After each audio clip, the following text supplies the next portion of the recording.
আজকে আমি তোমাদেরকে করে দেখাবো ঘুগনি অথবা মটরের একটা রেসিপিও বলতে পারো। তার জন্য আমি আগের দিনে রাত্রিবেলা মটরটাকে পানি দিয়ে ভিজিয়ে রেখেছিলাম।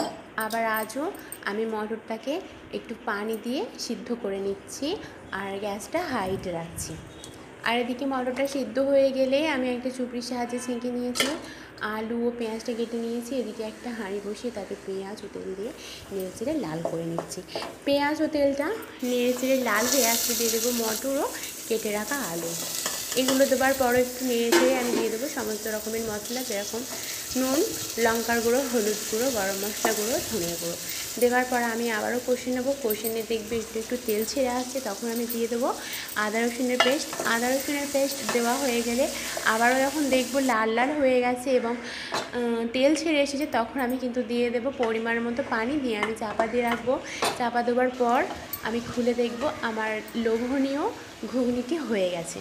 তোমরাও কিন্তু বাড়িতে এরকমভাবে ট্রাই করো, ঘুগনিটা কিন্তু খেতে অনেক ভালো ছিল। আর আমার এই রেসিপিটা কারো যদি ভালো লাগে অবশ্যই কমেন্ট করে বলবে এবং আমার চ্যানেলটিকে সাবস্ক্রাইব করবে নতুন নতুন ভিডিও নোটিফিকেশান পেতে। অবশ্যই একটা লাইক করলে আমি আরও মোটিভেটেড হই তোমাদেরকে নতুন নতুন ভিডিও দিতে। আজকের মতো এই পর্যন্ত, টাটা।